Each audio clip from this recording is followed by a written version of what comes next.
দীর্ঘ এক রক্তক্ষয়ী যুদ্ধের পর আলোচনার টেবিলে বসেছিল ইরান যুক্তরাষ্ট্র, কিন্তু ঐতিহাসিক সেই শান্তি আলোচনা এখন খাদের কিনারায়। মার্কিন প্রেসিডেন্টের যুদ্ধবিরতির ঘোষণাকেও তেমন আমলে নেয়নি ইরান। আর এই আলোচনার আটকে যাওয়ার পেছনে রয়েছে 5টি শর্ত।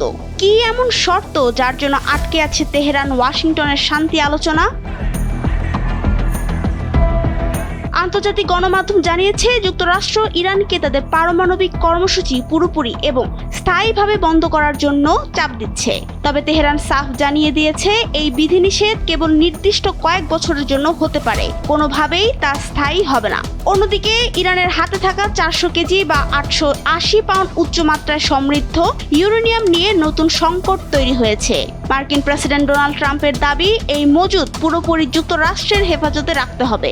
ইরান এই প্রস্তাবকেও শুরুতেই নাকচ করে দিয়েছে। নৌ অবরোধ তোলার বিষয়েও দুই পক্ষকে নিজ অবস্থান থেকে নাড়ানো সম্ভব হয়নি। ট্রাম্প তো রীতিমতো হুমকি দিয়ে বলেছেন, চূড়ান্ত চুক্তির আগে কোনো অবরোধ তোলা হবে না।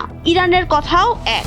এদিকে তেহরান তাদের দুই প্রধান দাবি স্পষ্ট জানিয়েছে এবং তা হতে হবে দীর্ঘস্থায়ী।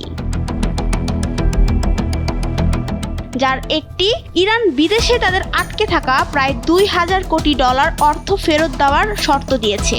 একই সঙ্গে সব ধরনের অর্থনৈতিক নিষেধাজ্ঞা প্রত্যাহারের দাবিও জানিয়েছে তারা। সবচেয়ে বড় চমক এসেছে ক্ষতিপূরণের দাবিতে। তেহরানের দাবি, যুক্তরাষ্ট্র ও ইসরায়েলের হামলায় তাদের যে ব্যাপক ক্ষয়ক্ষতি হয়েছে তার বিনিময়ে দেশ দুটিকে সম্মিলিতভাবে প্রায় $27000 কোটি ক্ষতিপূরণ দিতে হবে।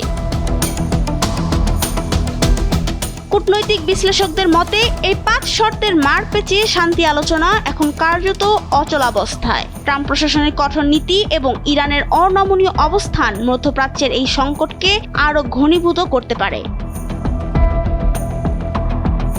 নাবিলা রহিম, সময়ের আলো।